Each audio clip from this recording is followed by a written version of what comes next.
राधे राधे दोस्तों। आइए जानते हैं कि सर्व पितृ मोक्ष अमावस्या के दिन हमें कौन से वो छोटे छोटे उपाय कर लेने चाहिए जिससे हमारे पितर जाते जाते हमें ढेर सारा आशीर्वाद, सुख संपदा का और वंश वृद्धि का आशीर्वाद देकर ही जाएं। ऐसा क्या करें कि हमारे पितृ बहुत अधिक प्रसन्न होकर जाएं। तो इसके लिए हमें कुछ छोटे छोटे से उपाय हैं जिसको अवश्य करना चाहिए। तो आइए जानते हैं कि हमें क्या क्या उपाय करना है।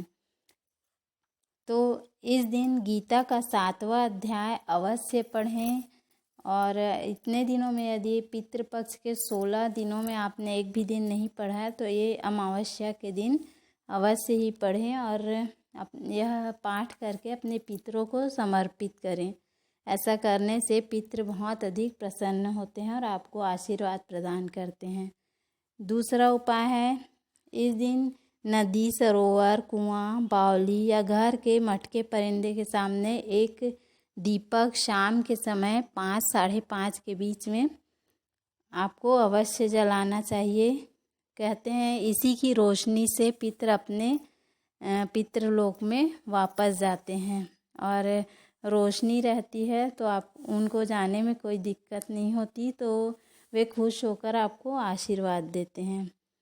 अगला उपाय है, इस दिन सर्व पितृ मोक्ष अमावस्या के दिन मछलियों के लिए आटे की गोली अवश्य बनाएं, क्योंकि इसको जब मछलियां खाते हैं तो भी पितरों का आशीर्वाद हमें प्राप्त होता है और लक्ष्मी की प्राप्ति भी होती है। अगला उपाय है, इस दिन पीपल के वृक्ष में पितरों का वास होता है, तो इस दिन क्योंकि इस बार सर्व पितृ मोक्ष अमावस्या शनिवार के दिन पड़ रहा है, तो आपको पीपल के वृक्ष में मीठा जल में गुड़ या चीनी कुछ भी आपको मिलाकर थोड़ा सा तिल डालकर पीपल के जड़ में 1 लोटा जल अर्पित करें, मीठा जल। ऐसा करने से भी पितरों का आशीर्वाद हमें प्राप्त होता है और पितृदोष भी इससे दूर होता है। तो अगला उपाय है, इस दिन एक कटोरी में थोड़ा सा चावल ले लें और इसको रात भर आप अपने मुख्य द्वार के बाहर रख दें और इसको अमावस्या की रात्रि के दिन करना है। और जब नवरात्रि आने वाली हो उसके एक दिन पहले, तो जब प्रतिपदा की पहली रात्रि को दरवाजे के बाहर कटोरी में ही रात्रि भर चावल को और थोड़ा सा छोटा सा कपूर डालकर रहने दें। और उसके बाद जब अगले दिन प्रातः जब आप उस कपूर को जलाएंगे, कपूर के टुकड़े को चावल के ऊपर ही जला दें और पितरों का स्मरण करते हुए जलाना है। ऐसा करने से पितरों के साथ साथ माता रानी की कृपा भी हमें प्राप्त होती है और हमारे सारे काम बिगड़े हुए काम बनने लगते हैं, घर की अशांति दूर हो जाती है, नौकरी में यदि कोई बाधा हो तो नौकरी की बाधा दूर होती है, विवाह आदि सभी कार्य बनने लगते हैं और धन संपदा में भी वृद्धि होती है। तो यह छोटा सा उपाय यदि आप करना चाहें तो अवश्य करें। अगला उपाय है, श्राद्ध पक्ष में 16 दिन